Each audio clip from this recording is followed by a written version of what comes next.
Hello, Compassion Ambassadors. I am so happy and excited to introduce you to my new friend, Mona. I have been being connected to the most amazing women all across the globe since I have come out and started speaking publicly about my struggles with neuro Lyme disease. And Mona is one of the first women that I've been connected with. We sat together on the beach the other day, and I was really deeply touched by her story, and felt that it really is important that I start introducing you, the world, to the faces of the women who are struggling quite, silently in a lot of ways with neurological Lyme disease and all of its related co-infections, and I'm really, my intention is to reveal what the struggle is really like, because it's an invisible struggle. What you're going to find, and I'm sure you can already see in Mona, is that you just can't see it. Mhm. And these women are very talented, very driven, and they're survivors. So they're and they look strong, and they are, because they're surviving something every single day that most people wouldn't even want to have to dream about dealing with. So Mona, thank you so much for spending a little bit of time with me. Yeah, my honor. Thank you.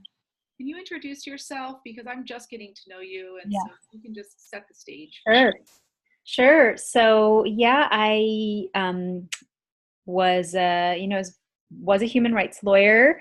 As I shared with you the other day when we met, that my passion was to serve others, was to create a better world, and I was on that path. I was a human rights lawyer and doing work at the United Nations and with children with disabilities and the ACLU and human rights work. And then I slowly became ill over time, and had to quit my job. And anyway, we'll go into that later, I'm sure. But as after my Lyme journey, which took me out of life for a good, like, 6 to 8 years, where I wasn't really working or functioning without assistance, I moved to Bali, and I had the strength and I was well enough to move to Bali.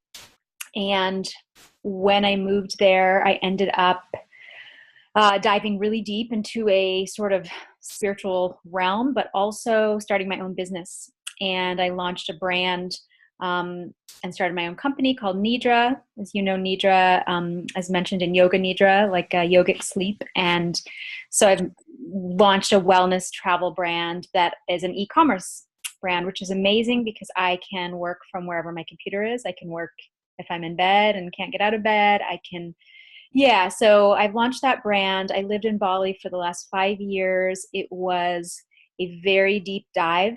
Um, and as I'm learning more about my health journey and my soul's journey, I have started to speak publicly.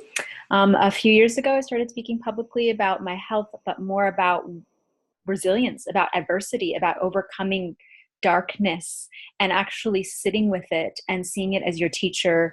And so as I've been speaking, I'm starting to write. And so that's kind of, I'm hoping to birth that new project. And I just moved to Encinitas 2 weeks ago to California. So back to California, after I lived in San Francisco 10 years. So I'm back in the US, and sort of on a new chapter of life. And yeah, that's where I Well, am. do you feel that what stage and phase is your Lyme journey in?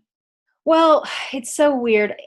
I think I've been in a little bit of denial because after my 6 to 8 years of full Lyme, the catheter, I had a catheter in my arm, threaded to my heart. I had a PICC line, which infused IV antibiotics.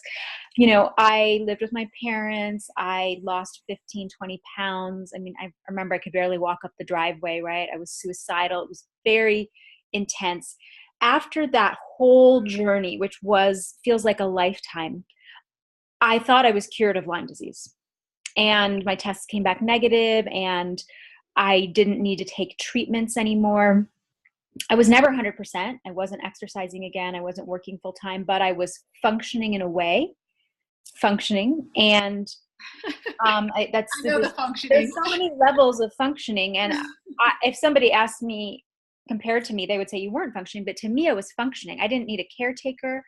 So then I've had I've had relapses the last couple of years. And then I'm exposed to mold in Bali, and here comes the Lyme again. And I'm like, what the hell is this doing here? I just wrote a book, a story about how I overcame Lyme disease. Turns out that is still here. It's still with me. And you and I talked, and I think I was kind of in denial, like, oh no, like that's aside, but I think I'm in a much better place than I was before. But in some ways, the last 3 years, I've been more disabled than I actually admit. I don't tell many people about it because I'm tired of that identity. I'm tired of that girl who was Lyme girl, thought so. I think the stage the Lyme is in is much better. I did a lot of work, right? 6 to 8 years of treatments, but you just need mold, you just need stress, you just need sleep deprivation, you just need adrenal fatigue, trauma to for the Lyme stuff to come back. And so it's kind of like in this, it's here. Some days it's worse, some days it's not. I still need help with caretaking. I'm ashamed to even say that out loud because people see me as this businesswoman, this writer, and I share it with just my closest friends. So I think the Lyme is doing a lot better, but as a result of the Lyme coming in the first place, I'm severe. I'm disabled, and I don't ever say that word. So it's still in my system. It's still affecting me, and I think it's hard for me to even say that because so many people know that I overcame it.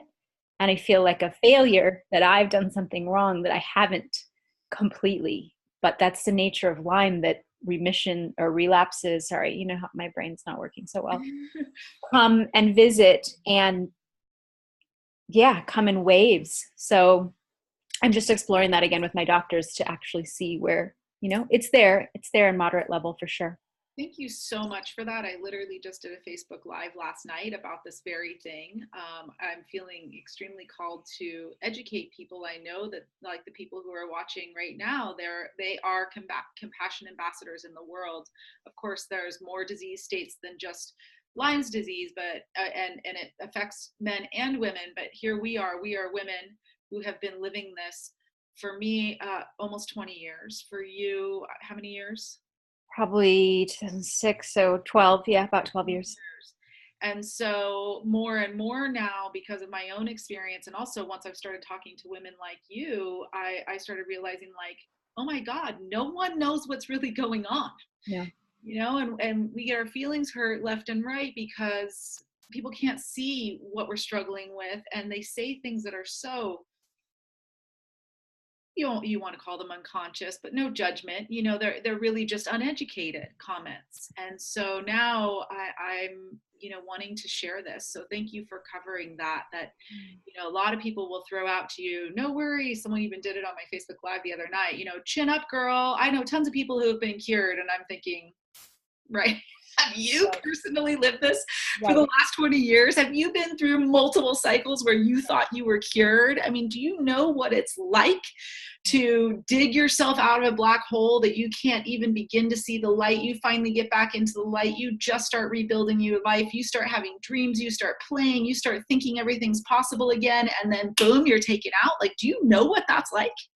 On a repeated basis for years, not decades. Again and again, it literally, at times I have felt like there's like an invisible boogeyman, because for me, and you can tell me if this happens for you, I get grabbed by the back of my neck, and it literally feels like a force has grabbed the back of my neck, is twisting and torquing my spine, and sometimes I feel like I've been thrown to the ground because the pain is so severe, the headaches, the band of pressure through the eyes, the weakness in the spine. Are you having those similar symptoms?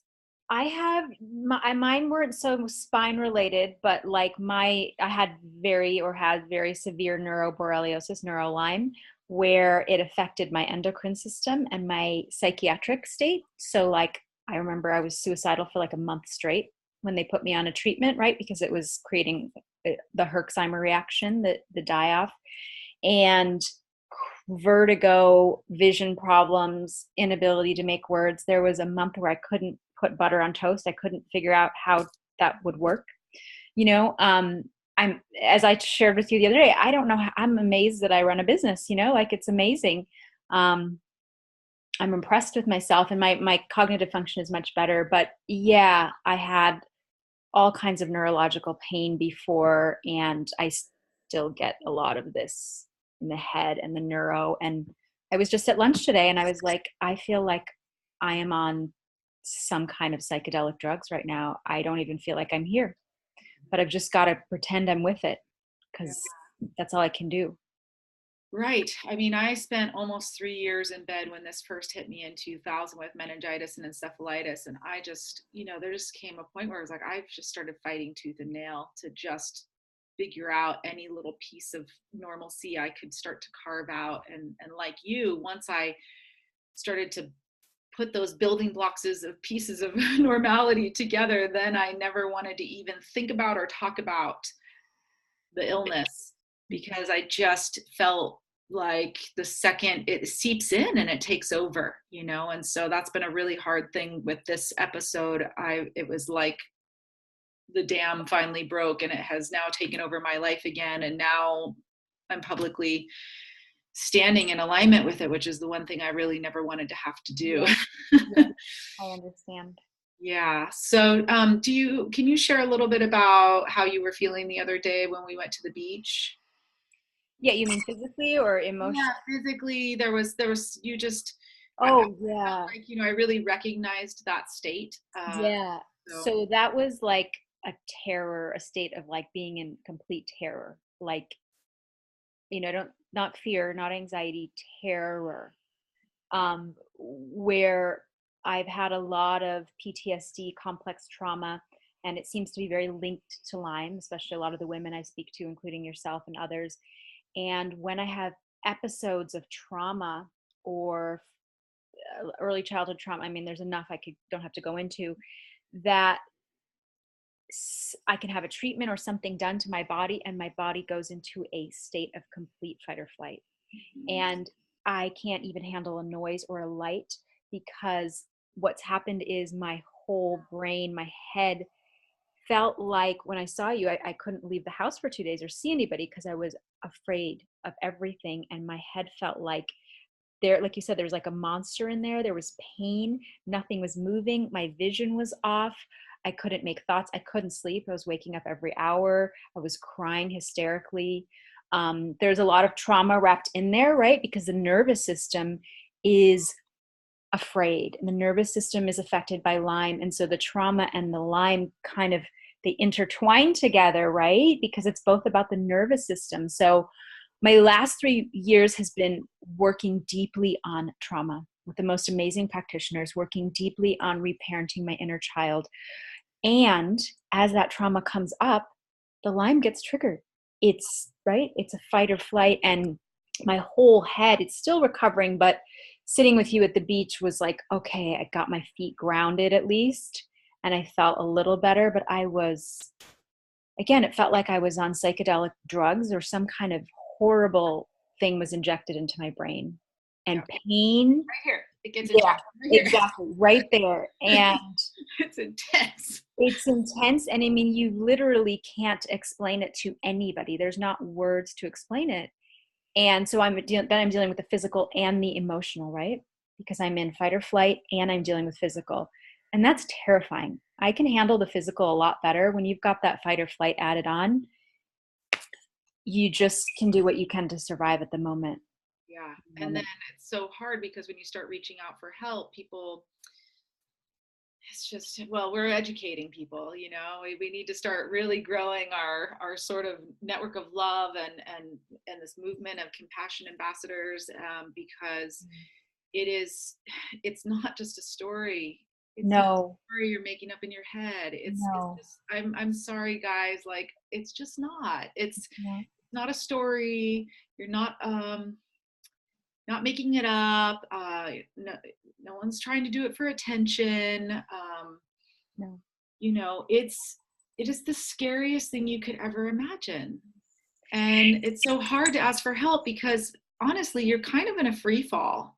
And so when people see it, they get scared. They don't want to be blamed for it, especially like if you just got a treatment and then you tell the person that you're now in this Yeah. spin, Yeah. then they start to freak out and they get defensive, well meaning, they don't mean it, but, and so then they start making up in their mind, like, oh, well, she came in with that story, and it's just like, no, you need to understand what's happening here. And it comes down to the nervous system. And so I feel I like have this obsessed relationship with my nervous system and the brain. I really believe in the miracle of the body to regenerate itself and recalibrate itself. And what I'm finding is that the use of frequency medicine is the key for that. I spent 10 months in intensive neurotherapy and neurofield treatments, and it really, really, really helped with that. But then something triggered me 5 or 6 weeks ago. I don't know the exact date. And I went down with one of those crushers, and it had me down for 8 days, and then completely exploded my life. Now I'm living out of a bag. All my things are spread between friends' houses, and I'm in the extra room at my best friend's house, thank God. But like, it's just, you can't take care of yourself when that stuff No, happens. you can't. You can't. And yeah. And what I'd like to add to that, since we talked about this the other day, is that you and I are talking in depth right now, and I think it's really, I haven't done this in a while because, as I shared with you the other day, and you and I both resonated, that my identity, when I had Lyme the first time or when it first came, I was Lyme all over the place. I had a blog. All my friends knew about me. I did 3 medical fundraisers. Everybody knew I was battling Lyme. That was my identity. I researched everything about it, and I knew too much information, right? And it was good. I needed to be educated. However, after I sort of cleared or thought I was in remission or cured, I didn't ever want to identify with it again because I didn't want that to be my identity. And I've started a neuroplasticity practice, which I think you know about, DNRS, which also allows you to refocus your brain away from it. Now, what I notice is that I have been afraid to do this in a very long time because I have been so focused on positive psychology. I have been so focused on rewiring my brain. I have been so focused on neuroplasticity, which is great. I have been so focused on empowerment. And I just want to let those people who are watching us who might be saying, maybe you guys shouldn't talk about the disease so much, to know that you and I and all the other women, well, I'm not going to speak for everyone else, but for people like you and I, have done affirmations, I have psychotherapy, have done EMDR, have done EFT, I have done, 27 hours of Joe Dispenza. I do DNRS. It is a constant empowerment game for me.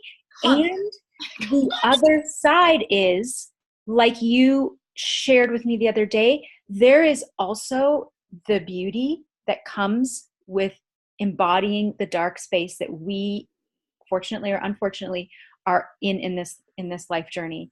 And I have been afraid and ashamed to go there again because then I think the world thinks I'm doing something wrong, right? And I am great at asking for help, but I don't want to introduce myself to everyone as, hi, I have Lyme, or I have this, or I've got this. I don't want that to be my identity. So it actually makes me cringe inside. I feel nauseated when someone's like, oh, poor you. So, I don't speak to most of my family because they think that I'm doing this for attention. And that, it breaks my heart.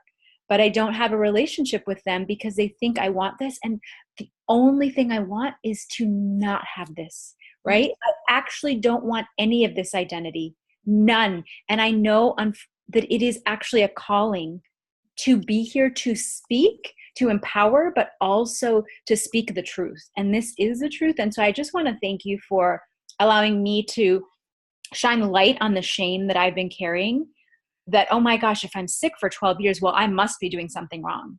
Right. Screw that. I'm not thinking positive enough. Exactly. You haven't done your affirmations today. And I'm like, sweetheart, you have no idea what this disease is like. None. It is, it is, talk about warrior of light, especially when it's happening. I'm so grateful for my meditation teachers, for my trauma therapists, for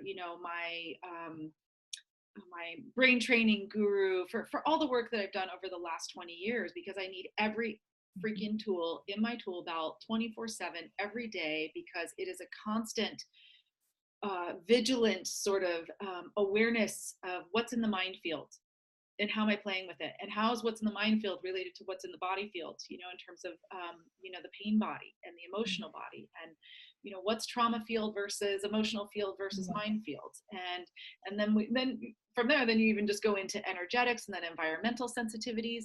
What happens when your body is compromised by this sort of grouping of viruses and bacteria that we call Lyme disease, it's an umbrella, is that there's a constant flushing of neurotoxins into the system.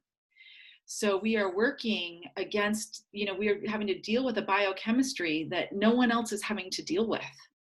And everything that gets triggered in our body and all of the different organ systems, the immune system, not to mention that it's like, the sort of the neurotransmitter system.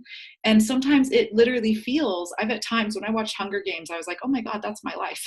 I Mhm. feel like I'm living Hunger Games inside, because I'm in this field of reality that's coming at me, that a lot of it is coming from being triggered by the grouping of the viruses and the bacteria that we're calling Lyme. And like, just to get through that and get outside and even claim any identity outside of it is such a miraculous feat.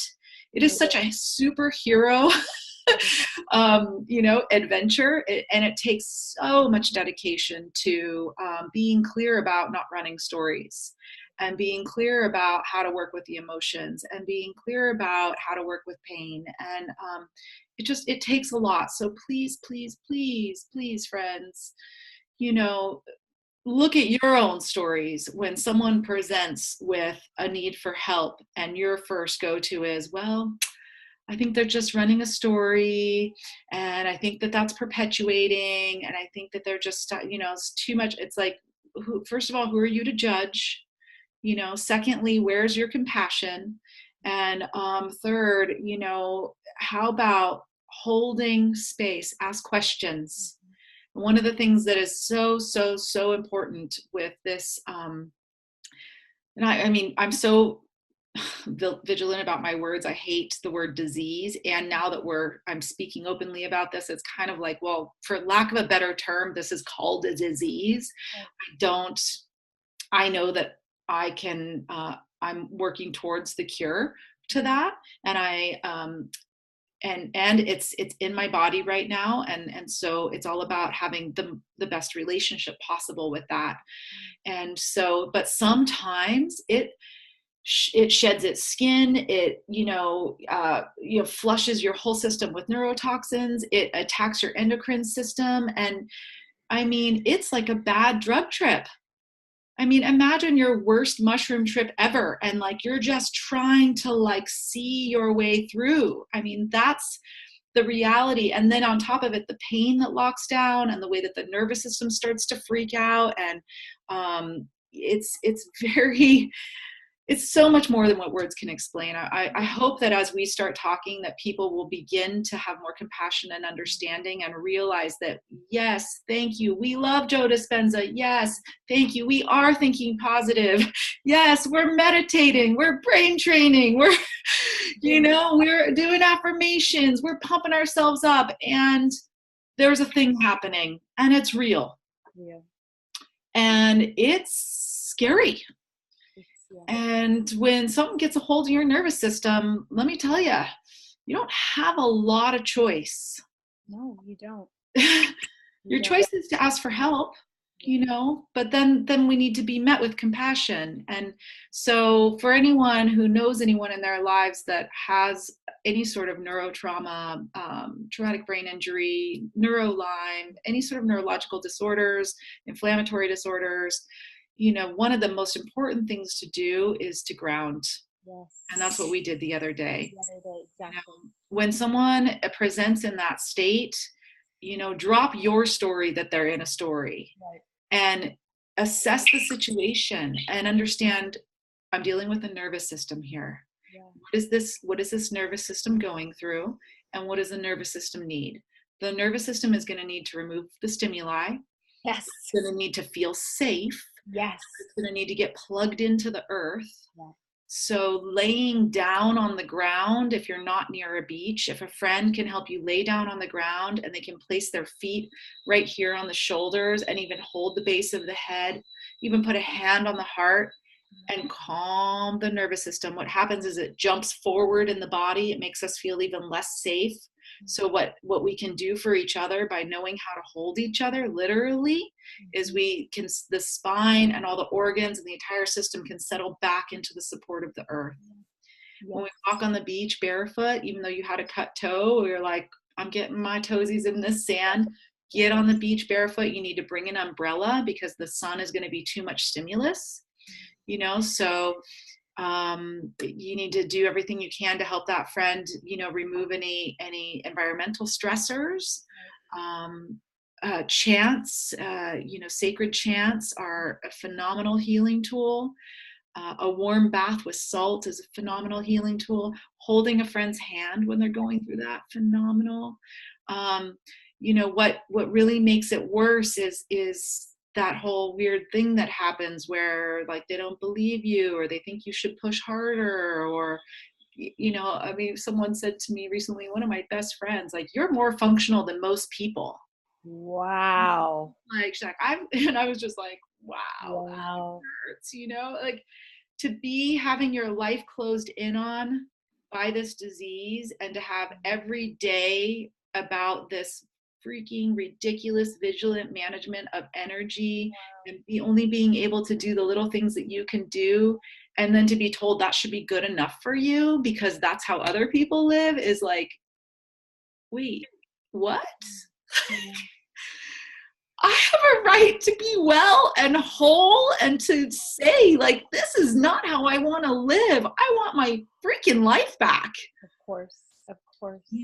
So I'm doing a little bit of venting, but I'm doing it with you here because I think it helps, for us to be able to say, like, hey, you're not the only one. Yeah, exactly. Does that resonate for you?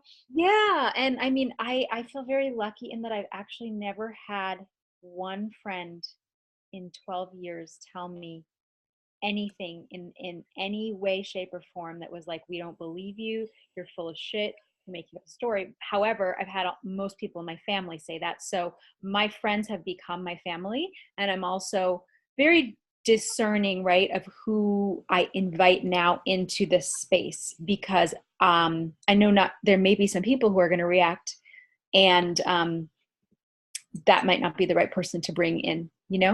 And so now my friends get it. They just get it. I just say, look, and I did a really good job I had a blog. I shared emails in detail. So when they saw me, I looked like this, completely normal, but they got details of what was happening. So then they knew, when we see Mona, this is what's going on with her. And I think that really helped. And, but what you said exactly about, all of that, about I've had the judgment from the family that's like, why can't you cut your cucumber? And I'm like, I can't actually stand up right now. I can't see. I feel like I'm going to fall down. Like I have vertigo. And then today I went to the drugstore. I haven't gone to the drugstore in, I don't know, probably 4 months. I haven't gone to the drugstore by myself. Someone's gone for me. So, but that's like a huge win. I'm like, yes, I drove to the drugstore and I got my own stuff from the shelves. I haven't done that in 4 months. And I lived in Bali where I had assistants, like, had a woman working for me that was so beautiful for 5 years that took care of everything. So I do think, like you said, what resonated with me is that, because people are like, oh, I feel so helpless, right? If they do want to help, I think, like you said, presence. Imagine you're sitting with a small child, and would you say to the small child, oh, don't have those feelings, get over it. Just like sit with them. And like, for me, as I've shared with you, I've had to have friends in Bali come over and hold me in an adult swaddle for the last 3 years to calm my nervous system down. And that has a lot to do with trauma. And it's a bit strange to ask people that you just met, like, can you come over and hold me? But like you said, just holding their hand, just putting their hand on you, is called co-regulation, and that means your nervous system attunes to their nervous system, And then it can ground. then it can ground. Like an uprooted tree Yeah. is what happens. And it doesn't, when it's uprooted, it has to have feedback in order to plug back in. Yes. And so for those of us women who are single and living on our own, if we don't have that and one of these things gets triggered, you just never know when it's going to happen or how long it's going to last. And that's the freaky part. And then you'll have a good day that you just can get so excited and then crash the next day, or all of a sudden you could have 2 weeks that are great. Yeah. And then you're like, oh my God, okay, cool, I'm in the clear. And then boom, you're down again. That's what's so crazy. That's what's crazy. Yeah. It's just, and then people are like, how are you? And it's like, I've gotten to the point where it's like, I want to be asked how I am, but I also hate that thing of like, oh, poor you, how are you? Yeah. It's like, well, how I am is kind of always the same. I'm in this constant, my number one thing I'm living from the inside out is this hyper awareness relationship with all systems of my body. Yes, it is. And my environment. Yes. It is. And I've asked people, I say, please just don't ask me how I am anymore, right? Because I don't, that question triggers me. I'm like, please don't ask me, because I don't want to go there. I don't want to. You don't want to have to go into it. Yeah. And if I need to go into it, I want to be able to have a friend and say, hey, I need to talk about this right now. But for for me, I'm noticing, like, we've done the brain training, and I'm doing that and doing the limbic system retraining to help retrain the fight or flight so that it's like, all right, I can settle. It's safe here. But it's scary. And what I think is amazing is that there are so many women like this. There are men too, as we said, but there are so many women that are highly intelligent, women that have been doing great things, amazing things in the world, and want to do. Like, I know what you shared with me the other day at the beach about what you're sharing in the world is going to change the world, and what I know that I have shared in the last 3 years with my public speaking and want to share in my books, but I'm not able to because I'm constantly getting an IV, constantly going to ozone, constantly going to the doctor, acupuncture, I'm sleeping 14 hours. All I've been doing is managing people to help care for me. When can I create? And I think it's so important for people to see that we are creators. We're creating something, and it doesn't look like 99% of the people out there. And that's probably, it's very challenging for me. But I think it's so important to have these conversations, to see. When I saw you the other day, I told you, I said, I am in awe of this woman. She is so amazing and courageous. Now, could I say that to myself? No, because I'm judging myself. I'm still sick. I haven't gotten over this. What have I done? My friends are saying that to me. You are so courageous. But those are my close friends, right? And can we empower each other somehow through the truth, right? Because this is the truth. This is the truth. And there are so many women like this.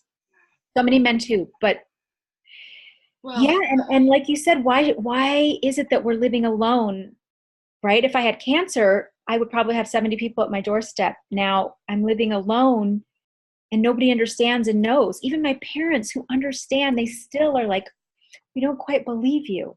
And I'm like, it goes on for so long. And because of the cycles of being better and then exactly getting worse, that's where it gets really confusing. Like, it's very confusing. I just spoke about this the other day. It's like, we live in a world where you're sick, then you get better. Moving on now. And people, it's like anything more than that is a burden, because life is a burden, because it's hard. We all have our own load. So yeah, I don't know what all the answers are going to be. I feel though like all we can do is tell the truth. We have to shine the light on the reality of what we're facing, and that we are creators, and we have incredible creative projects that we want to launch and that we're working on. And any of those moments that we have I call it bandwidth. Yes. Which it's just like you have energy, but you don't know how long you're going to have it. Yeah. So it's being able to accomplish a project or launch something, it happens in such a different way. And for those of us who are single and not supported by our families, then you come into the whole money conversation, because just the treatments to get the functionality, the little bit of functionality, sometimes it's more functionality, sometimes it's less. Over the years, I've had stretches of remissions, or even when I'm skimming between recovery and remission, but I sort of keep myself going through thousands of dollars worth of treatments every month, and it's just, I finally have crumbled underneath the financial burden. I'm out. I have nothing left. I realized I'm an addict. I'm addicted to functionality. Yeah. I will give anything and everything, and have. Yes. I have given anything and everything to avoid asking for help, number one, and to be able to do it on my own, and to be able to function in order to work and in order to create, because that's all I want to do. I just want to work and create. I don't want to be stuck in bed. I don't want to be at the freaking doctor's office. I don't want to be asking for your help. I don't want to be asking for your money. Um, and, you know, that's what's happening. It's when this hits, and when you have to spend the majority of your time sleeping and getting treatments, who's going to pay for that? Right. I Right. can't do it. I'm out. I've sold everything. I've spent everything Yeah. trying to do it, and now what? Yeah. Right. I'm really excited to hear about the business that you launched, and I'm so grateful to have you as a mentor in my life, because we got to get that going for me, sister, Yeah. as soon as Yes. possible. But even that, I'm going to need money to invest in a product to be able Right. to, Right. have to have some money to invest in the branding, and so I mean, it's one baby step at a time. What I finally have realized, and we're in this together, is that maybe as we advocate, um, now we do it differently than you even did before. Right. Maybe our focus is about um, growing a network of love and of compassion Yes. ambassadors through Yes. educating. Yes. And I know that within our shared networks, as we connect, that there'll be more answers and more resources and more support. And so, yeah, so that's what's happening now. When you say that what I'm creating in the world, most people don't know, but I'm writing I'm writing a book, or a manual, an embodiment somatic wisdom manual called Path of the Light, that is all of the practices that have basically been born out of this experience. It's everything that I've been taught by my amazing teachers I've been blessed with, and then sort of modified and distilled, especially in this last year. It's been a year of pretty intense flare up for me, with moments of some normalcy and thoughts and hopes that I was going to pull all the way out, but I didn't. I had another major episode, so here we are. The gift that has come out of that has been that I've, in my radical surrender to the process, in my radical devotion to my relationship with the intelligence, or the force of nature, or God, or goddess, whatever you want to call it, that force that moves us and moves through us, in that intense relationship that I've been in this last year, um, I've been receiving guidance and wisdom, and my practices have been evolving very naturally in my body. And I call it the path of the light. Mm-hmm. You may have seen it hashtag in some of my social media. And so I'm going to share that in more detail. They're very specific practices. There's a Path of the Light module that has to do with how you work with the setting and rising sun, to access the energy and the information that it's readily giving us every day. There's the Nourish module, which is all about the listening and the unwinding and settling of the nervous system, and coming into sort of into a sync, or as Shiva Ray calls it, syncopation with your natural rhythms and oscillation pathways that your body knows how to do. It's what it was doing in the womb when it was growing.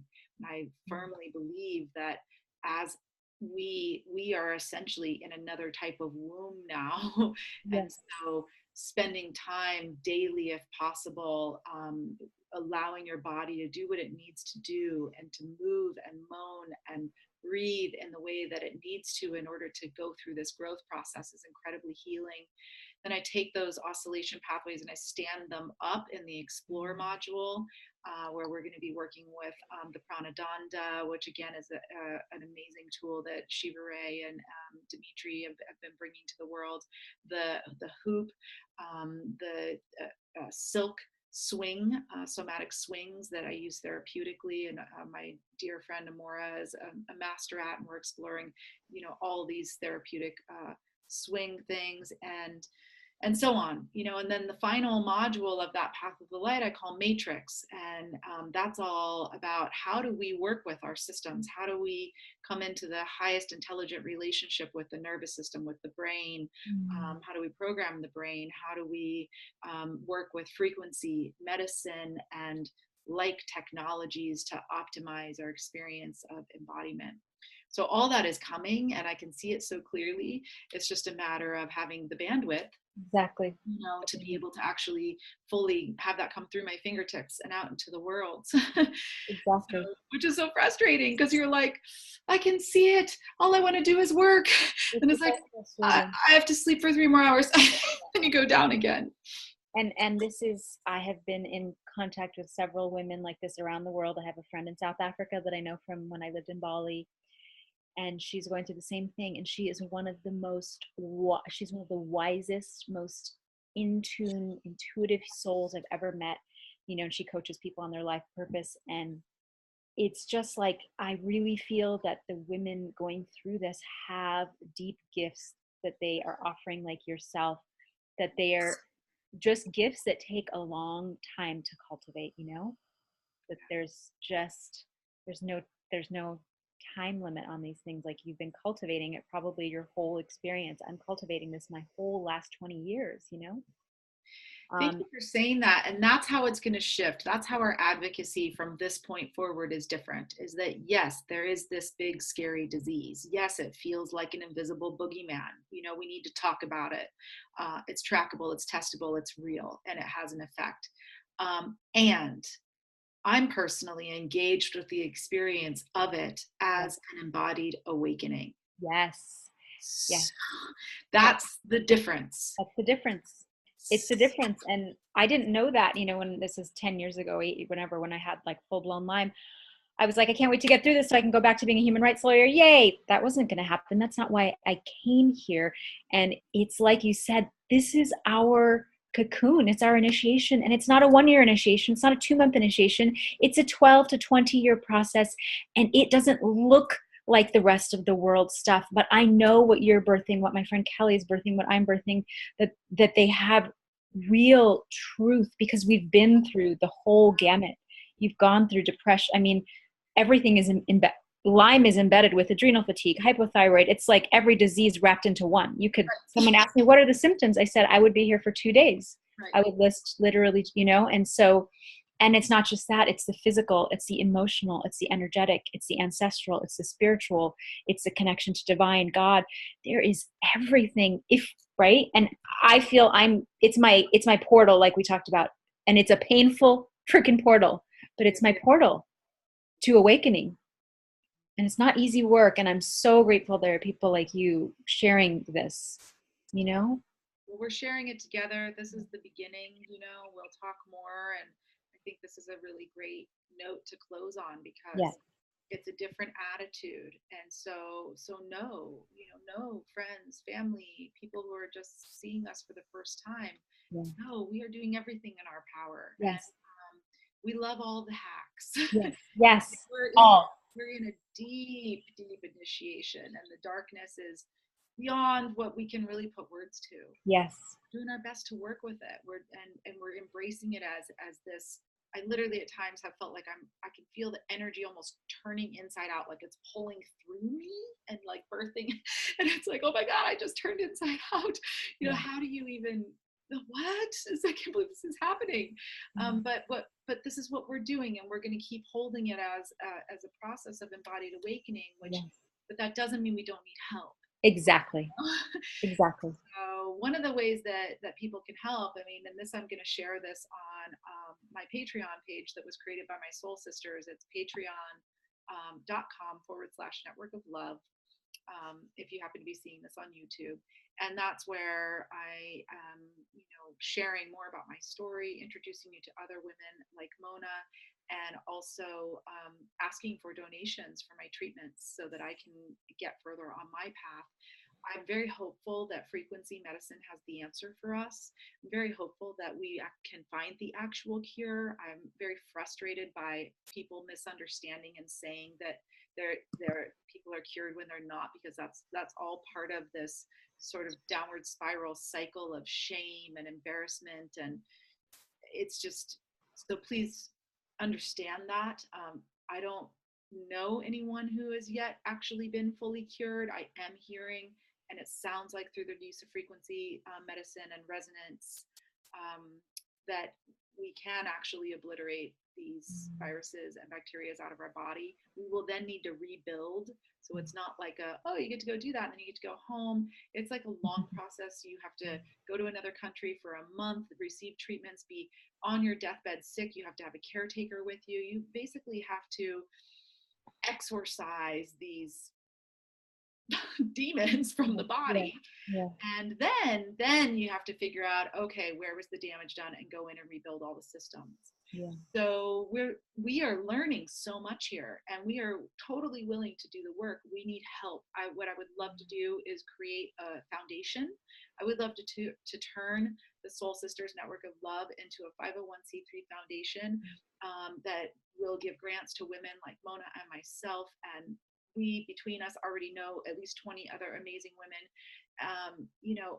What an amazing world would it be if we were able to get fully well and birth our projects to serve humanity with the wisdom that we've gained through these deep initiations. Like, that's a world that I want to live in. So if you're seeing this and you have connections to any resources and or know how to make a bona fide foundation happen, please let me know. Please contact me. You can send me a message on the Patreon page. And Mona, what's your website so that people know how to support you? Well, my personal website is monamotwani.com, MONAMOTWANI.com. And I'll redo that and have, once I start putting my writing and my speaking and all that, which is really my passion, and and my business will be connected there as well. So. And you're also selling like the most amazing eye masks ever. Where do they find those eye masks? So you can go to Nidra Goods, NIDRAGOODS.com, and you'll find it there. Yeah. Thank you, honey. Thank you for being so brave. Thank you for sharing your story. Thank you to everyone watching for becoming a compassion ambassador. Please help spread the word. Thank you, love. So appreciate it. Cheers. Bye.